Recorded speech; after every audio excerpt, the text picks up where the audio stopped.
Okay, so I've just watched the season 7 premiere of Walking Dead.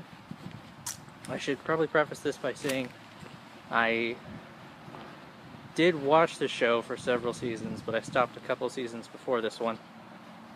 So I don't have the full context for everything, but there's,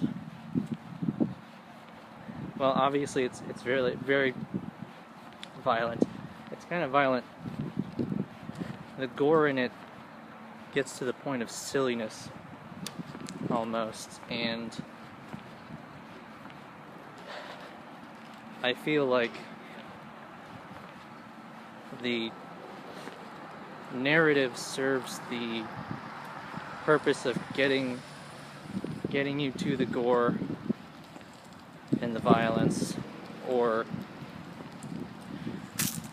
just to figuring out who is gonna kick the bucket at any given point.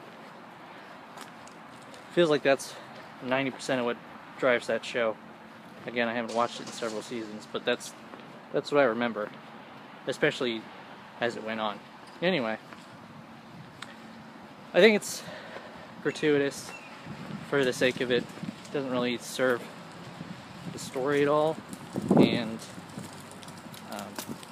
if I were a higher up who was in charge of the show, I would definitely want to make some changes, because I mean that it's symptomatic of a larger issue in the show. I don't know who's running the show, if Robert Kirkman is still involved, but I know that he has something of a fetish for violence, torture, and stuff like that. I mean, I've heard some pretty nasty stuff about the comic that the show is based on. Apparently even worse. So again, it's just violence for the sake of it, and I think if you're going to have violence, if you're going to have anything in a show or a movie, it should serve the purpose of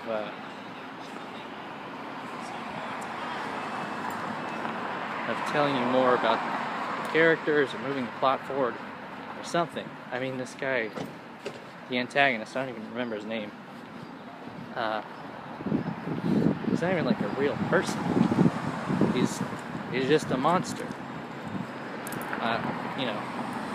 This is the only episode I've actually seen him in, but I couldn't find any kind of motivation for him doing what he was doing other than, haha, I smashed a guy's head. It's not vengeance or anything. So all this is to say, I definitely would have done things differently. Would have done everything in my power to maybe have them rework some things, because it was just really not working for me.